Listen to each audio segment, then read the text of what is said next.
Rifleman 2.0 with guns in his pants. It's raining.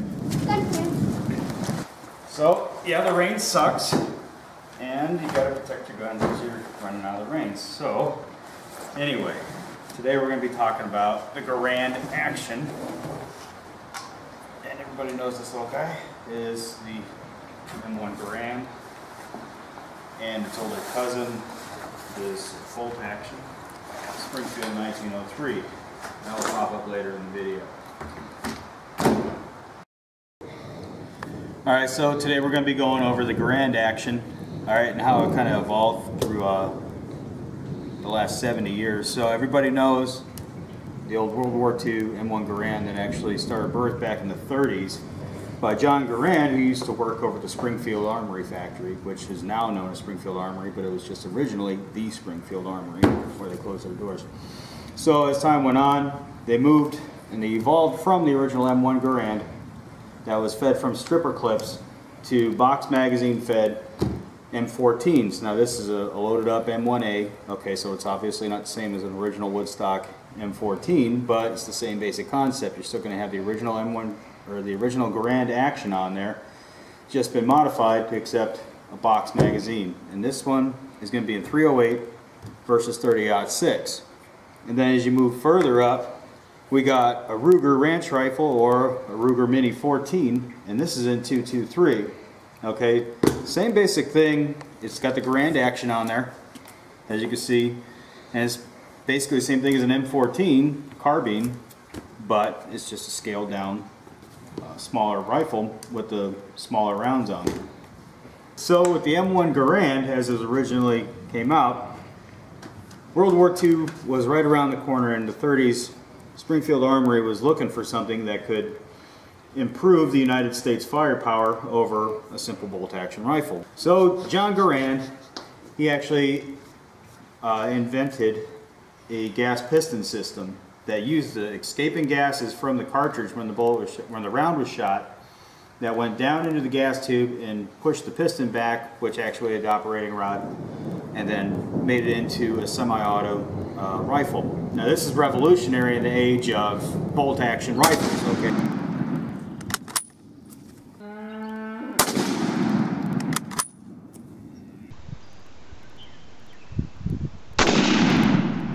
As General Patton put it, it was the greatest battle implement ever invented. I think that's the way he said it, to paraphrase. And he was right. Because a slow 5-round bolt-action rifle, 5 to 10 round bolt-action rifle, just could not stand up to a repeating semi-automatic 8-round stripper clip loaded rifle.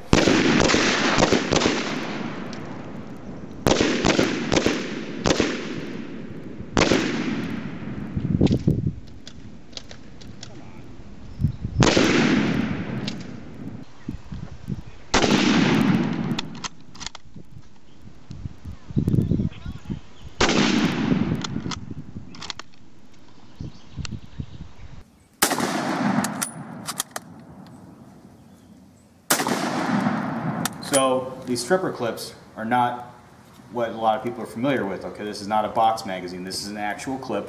Okay, you can call this a clip. Nobody's going to yell at you. And what you did, you open the action.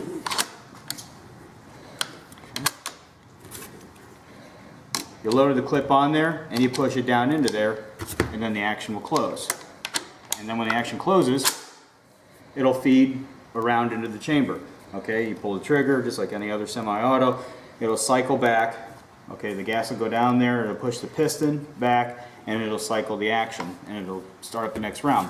Biggest problem with these clips is, though, like everybody knows from the movies, that when you're on empty, it'll eject the clip and it'll make like a clang sound. Alright, the Germans and Japanese became very used to this clang sound, and they would actually wait for the Americans to run empty. They'd hear the clang and then they'd open up hell on them. Alright, so we got fair weather today, so let's actually get out and try it out.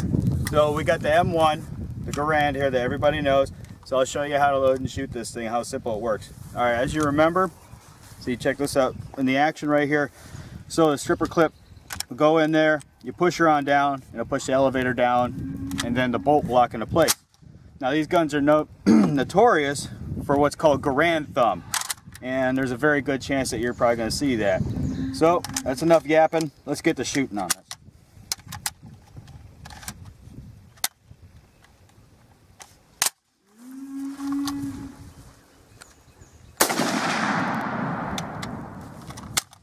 And because my gun's a little bit janky, it'll do that sometimes. There we go.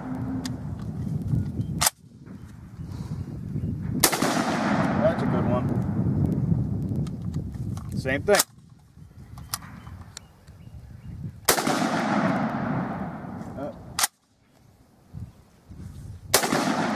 See, normally these will just free cycle, but my Garand just seems to have some problems, but hopefully it'll start cycling for me.